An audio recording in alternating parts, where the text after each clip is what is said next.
Hi, and welcome back.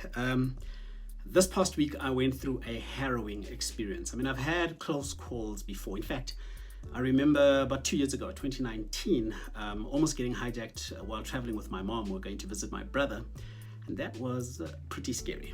But this past week was different.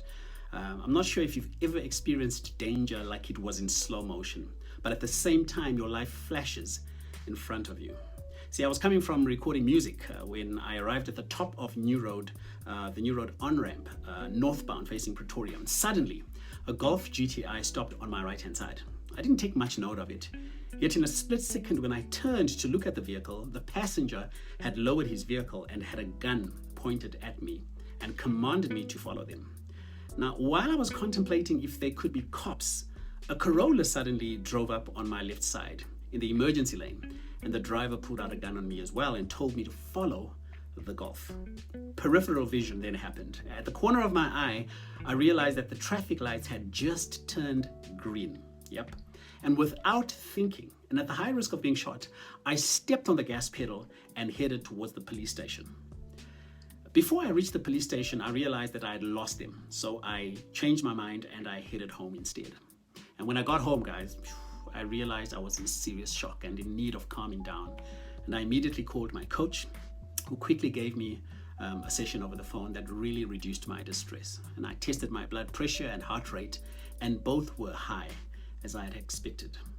Well, 5 cups of tea later, I began to feel in control again. In hindsight, what are some of the lessons I can share with you about this terrible ordeal that I experienced? Well, number 1, always be vigilant. Now, this should not be the norm, but in the world and country that we live in, vigilance could be the difference between life and death.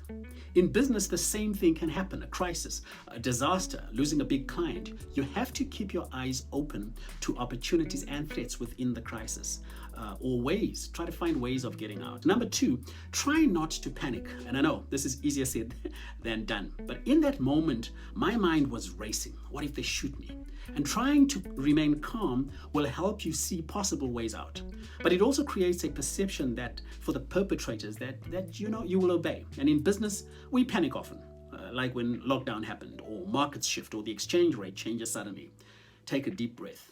Oxygen to the brain provides clarity, which helps in decision making. Number 3, act.